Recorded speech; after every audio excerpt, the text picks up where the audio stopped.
Now we just looked at what you could consider to be a implicit type conversion, but I don't really consider these interface assignments conversions, to be honest with you, because again, it's not about the interface type, it's about the concrete data that is stored inside of it.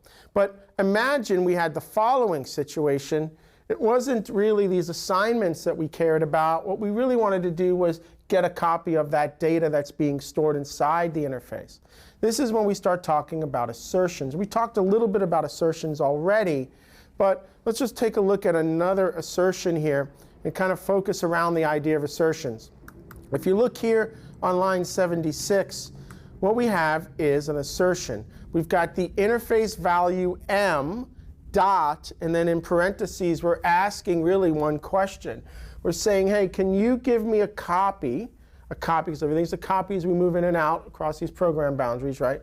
Can you give me a copy of the bike value that's stored inside of m? Now, here's the cool part. If there is a bike stored inside of m, b, right, we're going to get a new variable b, will be a copy of that bike value that was stored. But what happens if there isn't a bike value in here? What happens if what we have in here was a car? Well, we're saying it's supposed to be a bike. It isn't. Guess what happens? Boom, we're going to panic. This code's going to say, you've got an integrity issue here because you think there's a bike and there isn't. But what if that was going to be the case? What if we didn't know if it was going to be a bike or a car? Then, when we're not sure, we have that second form again. And there it is. We could say, OK. And now, what's going to be nice is if there is only a bike in here, which we know there is, now this code would be fine. OK would be true. We'd get our copy. But if there was a car in there, then what we would end up with is false for OK. And this would be set to that 0 value for whatever that type is that we're specifying. And now, once we get a copy of that data out on line 77, we could now go back and now do the assignment. Now, sometimes you might hear people call this boxing and unboxing of a value inside of an interface. But because we know at compile time that a B does have all three behaviors, a bike has all three behaviors, then that assignment would be fine at compile time. But I want to show you a little bit more code around these assertions, just so you could see it and see that what we're really looking at when we're doing a type assertion is a runtime, not a compile time, but a runtime operation. So we're going to have problems. It will be at runtime. But there is still a high level of integrity. The compiler is at least guaranteeing that if you are working with the right data types, everything is going to be clean. So one thing to kind of show you how this is a runtime operation is a piece of code like this. So this time, instead of a bike, there is our car right there. And if I want you to notice on line 18, I'm implementing a method named string using our value semantics. You might say, Bill, how come there's no variable defined with the receiver? And that's because in this case, we're not using the receiver variable for anything. The compiler says you don't have to declare that variable. But here we are. A value of type car also now implements a behavior named string. And what's interesting that there is an interface both in the log and the func package called stringer.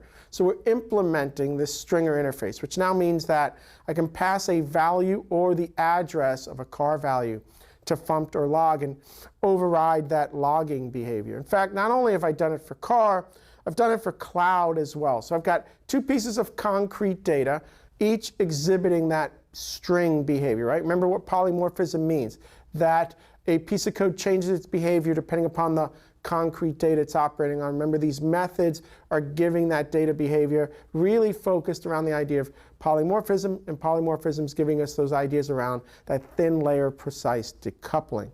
But look at what I'm going to do here. I want to show you that this is really something happening at runtime.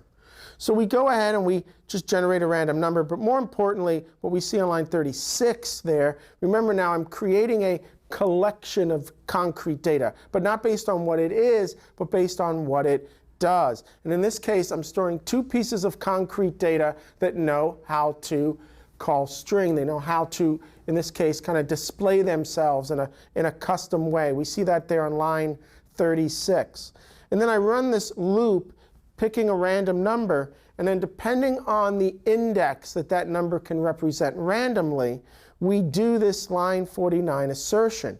We're saying, hey, if the value that we're going to type assert against is a cloud, so if index 0 or 1, if there's a cloud in there, let's just say we got lucky. And if there isn't, let's say we didn't get lucky. What I'm really trying to show you here is that if I run this, that these type assertions really happen at runtime. And thanks to the probability of our random number generator, we can see half the time we got lucky, half the time we didn't.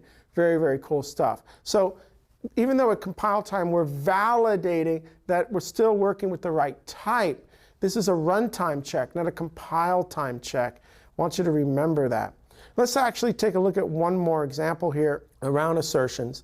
And this time on line 10, we're going to create that user type. Let's get that name email. And again, we're implementing the stringer interface right there on line 16. We're using our pointer semantics, so that means we can only share user values with that interface. And we go ahead in main on line 23. I construct that user value, and then I call print. So here it is what I was just describing before, the idea that this interface exists in that FUMP package. And one of the nice things about this print function is it can check, do that type assertion that we just saw, and ask, hey, does this value that I'm being asked to print, does it implement the stringer interface? We know that it's going to implement it on line 30 because we use those pointer semantics there on line 16, but it doesn't implement it for the value semantic call on line 29, again, because we're using pointer semantics. Remember our method set rules. So if I run this, we'll see that the print function is still using the default formatter for that user value right there on line 29. But on line 30, we get our custom formatter, that code being executed there in line 16 and 17. Now, we're not going to do this, right, because we set the data semantic up front. But notice that if I change line 16 now to use our value semantics, I implement the string interface using value semantics. We know then both values and pointers satisfy that interface. You now see that we're going to get our custom formatter for both now our value semantic call on line 29 and 30. But the reality is we don't make those types of changes. That code was dictated long before, right? The implementation of the method was dictated long before we ever even got to line 29 and 30. But it's just showing you how you can write APIs that, once you're in a decoupled state, that could really ask at some point in time, right? Hey, does this data that I'm operating on, does it implement some other behaviors? Or maybe the data that I'm passing in, does it implement some behaviors? In fact, what's really cool is the standard library does this in the I/O package. In fact, why don't we do that real quick?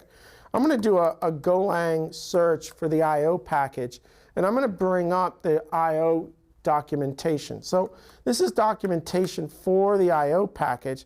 One of the things I want you to see is the copy function. And I'm going to click here into the header as well. And that's going to take us right into the code. So here's the code for copy, right, from the standard library, the current version of Go.